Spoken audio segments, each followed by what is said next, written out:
A local school district is taking new strides to prioritize the most important meal of the day. The efforts in Reedsburg come amid a larger conversation that's happening statewide. Rose Schmidt explains how the district hopes this could improve student learning.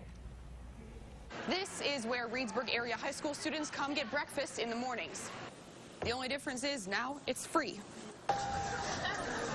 It's never too early to start forming healthy habits. We're always encouraging kids to make sure they have their breakfast when we're having something significant take place. And so if it's important on those days, why isn't it important on all days? Reedsburg Superintendent Tom Benson answered his own question, deciding gradually over the years to offer free breakfast to certain grade levels, and within the last week offering it to students district-wide. But we have seen an increase in participation right away. Following the USDA guidelines, district officials are hoping not just to improve test performance, but all aspects of student life. That they'll be more confident about approaching the day because they're not worried about their belly that might be making some noise and things like that. But the reality of the situation is Reedsburg is an outlier.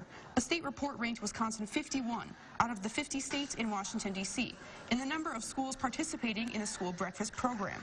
If you show up as a child hungry or underslept, you're busy dealing with the fact how your body feels not having the basics to function. You're behind before you ever begin. But state leaders are hoping to change that. Although Governor Tony Evers' budget proposal faces a long road ahead with a Republican-controlled state legislature, the plan calls for the state to fully fund school breakfast. Many of them don't get it at home. Groups advocating for better fresh food in schools say there's often a stigma attached to students who rely on school meals. One of the most effective things we can do is make it free and available to everybody and remove those barriers and increase access. And starting the day off in a positive way. We just want to make sure we have the best for our students.